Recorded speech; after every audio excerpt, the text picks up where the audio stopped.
ఉద్యోగ ఉపాధ్యాయ కార్మిక పెన్షనర్ల అందరికీ హృదయపూర్వక నమస్కారం.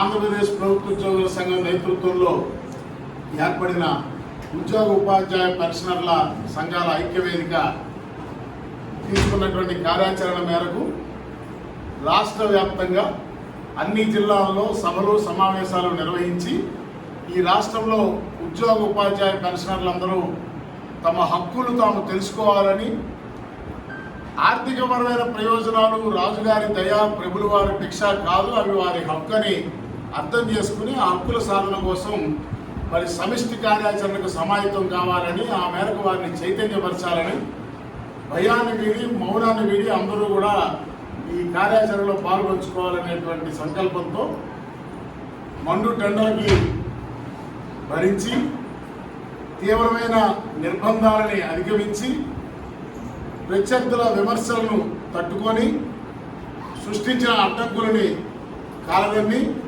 స్వపక్షంలో విపక్షంలాగా పక్కనే ఉంటూ వెన్నుపోటు పడవాలని చూసిన వారిని కూడా పక్కన పెట్టి మరి రాష్ట్రంలో పరిణామాలు ఏమున్నప్పటికీ గత 5 సంవత్సరాలుగా ఇక్కడ ఒక విషయాన్ని చాలా స్పష్టంగా ఐక్యవేదిక పక్షాన చెప్పదలిచారు.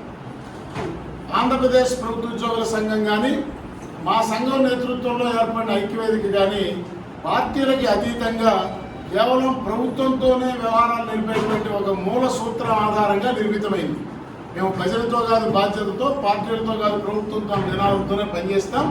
ఆ నినాదానికి, ఆ అబ్సల్యూట్ పొలిటికల్ న్యూట్రాలిటీ అనే దానికి పూర్తిగా కట్టుబడి ఉంటామనేటువంటి విషయాన్ని మనం చేస్తాం. అయితే మరి ఎందుకు ఈ ఎన్నికల ముందు, ముఖ్యంగా ఎన్నికల షెడ్యూల్ వచ్చిన తర్వాత, మోడల్ కోడ్ ఆఫ్ కాండక్ట్ అమల్లోకి వచ్చిన తర్వాత ఈ కార్యాచరణ మేము తీసుకున్నాము అంటే, ఏదో అధికారంలో ఉన్న పార్టీకి వ్యతిరేకంగా, అధికారంలో రావాలని కోరుకున్న పార్టీకి అనుకూలంగా ప్రచారం చేయడం కోసమే తీసుకున్నామంటే తప్పుడు ప్రచారాన్ని, అభిప్రాయాన్ని కొంతమంది కలిగించే ప్రయత్నం చేశారు. సరే, సహజంగా ఎన్నికలు జరుగుతున్నప్పుడు ఒక పార్టీ, మనం ప్రభుత్వంలో గత 5 సంవత్సరాలుగా పడ్డ ఇబ్బందులు, బాధలు, ప్రధానంగా ఉద్యోగులని అసలు ఒక ప్రాధాన్యత వర్గంగా గుర్తించినటువంటి ప్రభుత్వ దృక్పథాన్ని తీవ్రంగా నిరసించాం. అదే రకంగా ఉద్యోగులకి చెల్లించే ఆర్థిక ప్రయోజనాలని అదేదో భిక్షగా భావించారు కాబట్టి మనం వ్యతిరేకించాం. అదే రకంగా కనీస గౌరవం లేకుండా ఉపాధ్యాయుల్ని, ఉద్యోగుల్ని రోడ్ల మీద నిల్చోబెట్టి, ఒక మంత్రి ఏమో ఉద్యోగ సంఘాల నాయకుడికి కాళ్ళు పట్టుకుని నేర్పు ఉండాలన్నాడు. ఈ సంఘాలు చూస్తే ఈ మరొక కాకి లెక్కలు చెప్పేటువంటి మంత్రి గారేమో అసలు మా ప్రాధాన్యంలో ఉద్యోగులు లేరన్నారు. సమాజంలో ఉద్యోగుల కంటే చాలా వర్గాలు ఉన్నాయి, మేము వారి పట్ల మా బాధ్యత చూపాల్సి ఉందన్నారు. అంటే ప్రభుత్వం తన మోడల్ యజమానిగా, మోడల్ ఎంప్లాయర్గా వ్యవహరించవలసినటువంటి ప్రభుత్వం తన ఉద్యోగుల పట్ల ఈ రకమైన ధోరణిని అవలంబించడం అనేది మున్నెన్నడూ భారతదేశానికి స్వతంత్రం వచ్చిన తర్వాత ఈ 75 సంవత్సరాల్లో 40 సంవత్సరాలుగా ఉద్యోగం చేస్తున్నాను నేను ఈ దేశంలో ఎక్కడా కూడా చూడలే. అలాంటి పరిస్థితుల్లో మరి హక్కుల్ని సాధించుకోవడానికి చర్చా వేదికల్లో మాట్లాడదామంటే ప్రభుత్వం పరిష్కారం చూపిస్తుందా అంటే, ప్రభుత్వం ఆ చర్చల్లో వాటిని పూర్తిగా ఛాయ్పే చర్చా కార్యక్రమాలుగా మార్చేసి, ఎవరైనా ఎదురు మాట్లాడితే, ప్రశ్నిస్తే వారిని వ్యక్తిగతంగా టార్గెట్ చేసి, వారిని వారి శాఖల్లో, వారి డిపార్ట్మెంట్లో వారు ఉన్నటువంటి అధికారిక హోదాల్లో ఇబ్బందులు సృష్టించేటువంటి ఒక వైఖరిని తీసుకున్నది. అలాగే అసలు ఉద్యోగ సంఘాలకి ప్రభుత్వం రాజ్యాంగం ఇచ్చినటువంటి హక్కుగా ఏర్పడిన ఉద్యోగ సంఘాలు ప్రభుత్వంతో అధికారికంగా చర్చలు నేర్పి సమస్యలు పరిష్కరించుకోవాల్సినటువంటి బాధ్యత, ఒక రెస్పాన్సిబుల్ పొజిషన్లో ఉన్నటువంటి ఉద్యోగ సంఘాలను పక్కన పెట్టి, ఒక రిటైర్ అయిపోయిన మాజీ సంఘ నాయకుడిని తీసుకొచ్చి, వెనకాల 4 మనుషులు లేని వాడిని తీసుకొచ్చి సలహాదారుడిలో పదవిని క్రియేట్ చేసి, అతని ద్వారా ఉద్యోగ సంఘాల వ్యవస్థని నియంత్రించాలనేటువంటి ప్రయత్నానికి అది రాజ్యాంగ విరుద్ధం. అది ఏ నిబంధనలు, ఏ చట్ట ప్రకారం కూడా ఆమోదయోగ్యం కాదు. అందువల్ల దానివల్ల ఈ రాష్ట్రంలో ఉద్యోగ వ్యవస్థ బలహీనపడిందని మేము అభిప్రాయపడి వీటన్నిటి మీద ఉద్యోగుల్ని చైతన్యపరచడానికి సమాయత్తమయ్యాం. అయితే ఎన్నికల ప్రకటన వచ్చిన తర్వాతనే ఎందుకు చేశామంటే, ఎన్నికల ప్రకటన రానంత వరకు ఈ రాష్ట్రంలో రాజ్యం కోసం ఏర్పడిన వ్యవస్థలు రాజును తృప్తిపరచడానికి పనిచేస్తున్నటువంటి నేపథ్యంలో ఆ రాజే రాక్షసుడిగా మారి ప్రశ్నించిన నాయకుడిని వెంటాడినటువంటి పరిస్థితులు వస్తే ఇంకా ఆ రాజ్యంలో వ్యవస్థలు ఎలా కాపాడతాయి, ఆ వ్యవస్థలు మనం కాపాడుతాయని ఎలా ఊహించగలుగుతాం. అందువలనే ఎన్నికల ప్రకటన వచ్చిన తర్వాత అయితే ఆ వ్యవస్థలు పూర్తి నిష్పక్షపాతంగా మారకపోయినా అంతో ఇంతో ఎన్నికల సంఘం నియంత్రణలో పనిచేస్తాయి కాబట్టి వాళ్ళు ఎక్కడైనా అదుపు తప్పినప్పుడు అతిగా వ్యవహరించినప్పుడు ఆ ఎన్నికల సంఘం దృష్టికి తీసుకువెళ్ళేటువంటి అవకాశం మనకు ఉంటుంది. కాబట్టి మరొక విషయం ఏంటంటే అసలు ఎన్నికల కోడ్ వచ్చినంత మాత్రాన ఉద్యోగ సంఘం తన అంతర్గత సమావేశాలు జరుపుకోవడం మీద నిషేధం లేదు. అది రాజ్యాంగం కల్పించిన హక్కు. ఎక్స్ప్రెషన్ ఆఫ్ డిసెంట్ అనేది రాజ్యాంగం కల్పించినటువంటి హక్కు. కాబట్టి దీనికి ఎవరి అనుమతి అవసరం లేదనేటువంటి విషయాన్ని చెప్పడం ద్వారా ఆ ఉన్నటువంటి అందరి మొదలలో ఉన్నటువంటి ఆ పర్సెప్షన్, రాంగ్ పర్సెప్షన్ ఏదైతే ఉందో దాన్ని ఛేదించి అసలు ఈ ఎదురు జరగటము, మన హక్కుని మనం కాపాడుకోవడం అనే దానికి ఆ మోడల్ కోడ్ ఉండగా సభలు నిర్వహించడం ద్వారానే మన కాన్ఫిడెన్స్ని ఎంప్లాయీస్లో తీసుకురావాలనేటువంటి ప్రయత్నం ఆలోచన చేశాం.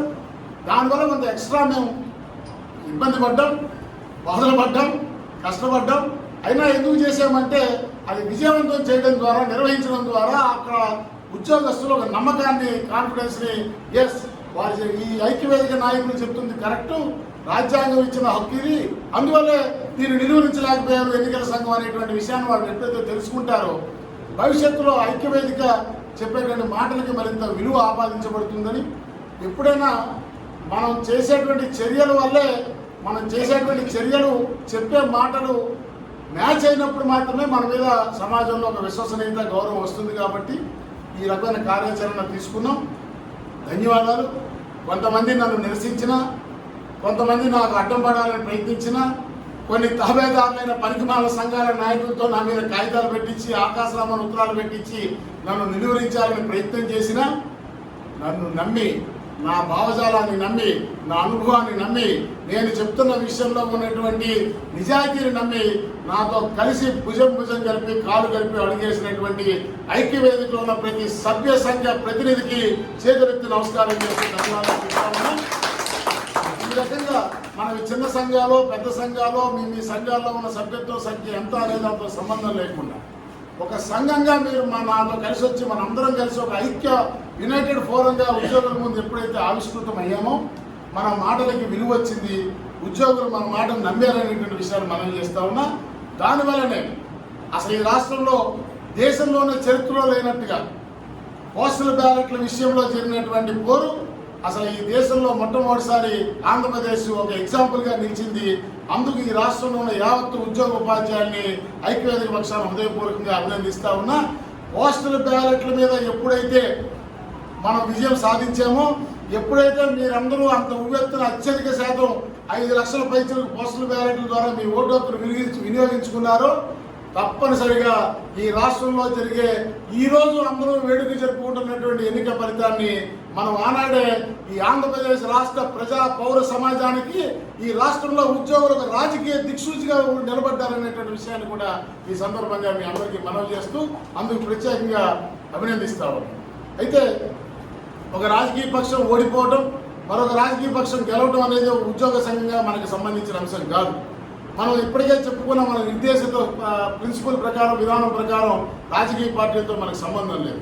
అయితే ఎందుకు అధికారంలో ఉన్న రాజకీయ పార్టీ పోవాలని కోరుకున్నాము ఈ సిద్ధాంతాన్ని పక్కన పెట్టంటే, ఆ పార్టీ అధికారంలో ఉన్నప్పుడు ఉద్యోగుల్ని చేసినటువంటి అవమానం, ఒక సమాజంలో గౌరవప్రదంగా ఉన్నటువంటి ఉద్యోగస్తుల్ని అవమానకరంగా వ్యవహరించడం, నాయకుల్ని, సంఘాలని వేధించడం, కొన్ని సంఘాలని గుప్పిడి పెట్టుకొని మిగతా సంఘాలను నియంత్రించేటువంటి ధోరణి, 4 స్తంభాలు ఆడినటువంటి విధానం. మరి ఒకడేమో ఈ ఉద్యోగ సంఘాల నాయకుడు కూడా ఒకడేమో రుణం తీర్చుకోమంటాడు, మరొకడేమో కంట్రోల్లో ఉంటామంటాడు, మరొకడేమో పగలు టెంటేస్తాం, రాత్రికి వచ్చి మాట్లాడతాం అనేటువంటి రీతిలో వ్యవహారం నడుపుతారు. వీళ్ళంతా ఈ గత కొంతకాలంగా ఈ రాష్ట్రంలో ఉద్యోగస్తుల జోబుల్లోంచి ఆర్థిక ప్రయోజనాలు ప్రభుత్వం వెనక్కి తీసుకెళ్ళిపోయినప్పుడు ఎక్కడున్నారో ఏమయ్యారో ఎవరికి తెలియలేదు, ఎవరికి అర్థం కాలేదు.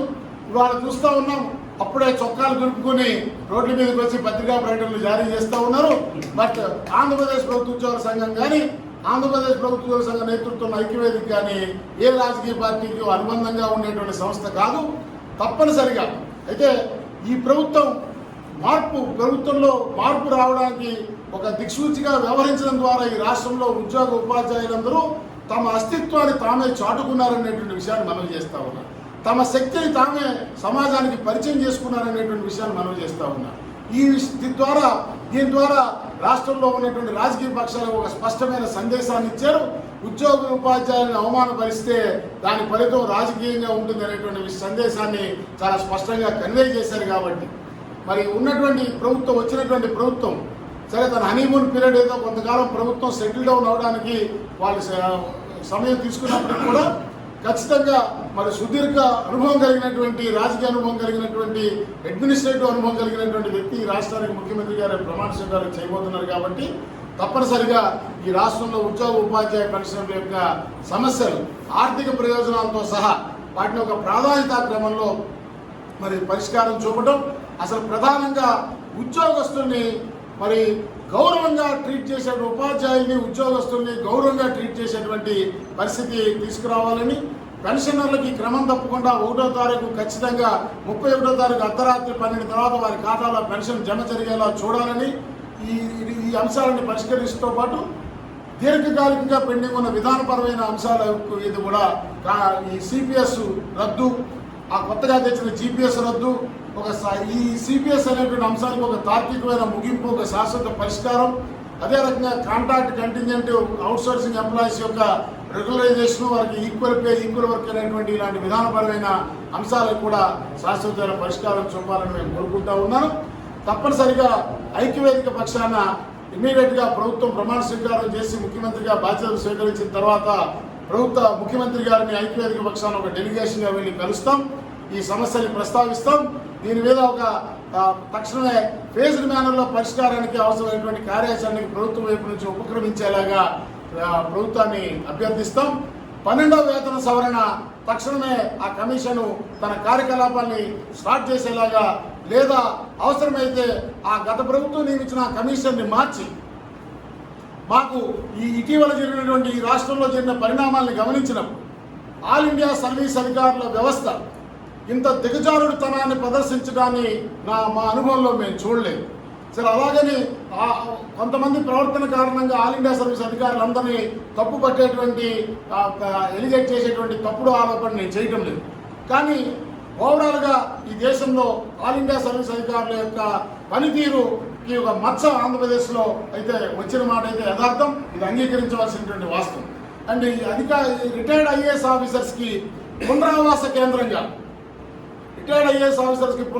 కేంద్రంగా వేతన సవరణ సంఘం చైర్మన్ పదవి మారకూడదు అనేటువంటిది మా యొక్క ఆలోచన. కాబట్టి ఒక రిటైర్డ్ జడ్జి గారు కానీ లేదా ఇన్ సర్వీస్ హైకోర్టు జడ్జిని కానీ జ్యుడిషియల్ పే కమిషన్ని న్యాయమూర్తి నేతృత్వంలో వేతన సవరణ సంఘాన్ని నియమించాలనేటువంటి ప్రతిపాదన కూడా ప్రభుత్వం ముందుకు తీసుకెళ్తాం.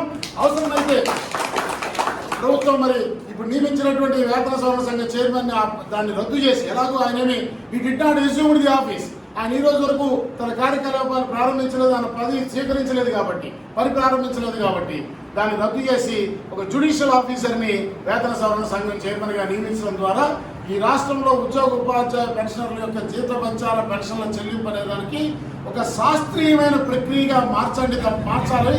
వంకాయల కిలో ఎంతనే బ్యాలెన్స్ చేసేటువంటి పద్ధతిని పక్కన పెట్టి శాస్త్రీయమైన పద్ధతిలో ఉద్యోగ వేతన సవరణ జరగాలనేటువంటి ఆలోచనతో మేము ఉన్నామనే విషయాన్ని మనవి చేస్తూ, చివరిగా ఉద్యోగ ఉపాధ్యాయ పెన్షనర్లందరికీ హామీ ఇస్తా ఉన్నాను. మరొకసారి చైర్మన్గా ఐక్యవేదిక పక్షాన ఆంధ్రప్రదేశ్ ప్రభుత్వ ఉద్యోగ సంఘం పక్షాన కూడా తప్పనిసరిగా మీ ఆలోచనకి మీ అంచనాలకి తగ్గట్టుగానే మేము మా ఐక్యవేదిక వ్యవహరిస్తామనేటువంటి విషయాన్ని మనవి చేస్తూ, ప్రతి ఉద్యోగి మనసులో ఏముందో దాన్నే మేము రిఫ్లెక్ట్ చేస్తాం తప్ప మాకు ఎటువంటి వ్యక్తిగత లాభాపేక్ష కానీ స్వార్థం కానీ లేదనేటువంటి విషయాన్ని మనవి చేస్తూ ఉన్నాం.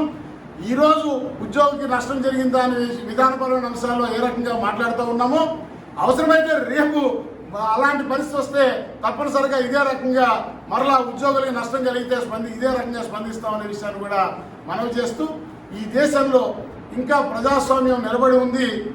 అంటే ఎన్నికల నిర్వహణ ద్వారానే అది ప్రపంచానికి బహిర్గతం అవుతుంది. ఈ దేశ ప్రజాస్వామ్యానికి కొలమానం ఈ దేశంలో జరిగేటువంటి ఎన్నికల ప్రహసనం. దాన్ని నిర్వగ్నంగా విజయవంతంగా నిర్వహించడం ద్వారా ఈ దేశంలో ప్రభుత్వ ఉద్యోగ వ్యవస్థలో ఉన్నటువంటి ఉద్యోగులు అధికారుల యొక్క పాత్ర మరి మరవలేనిది.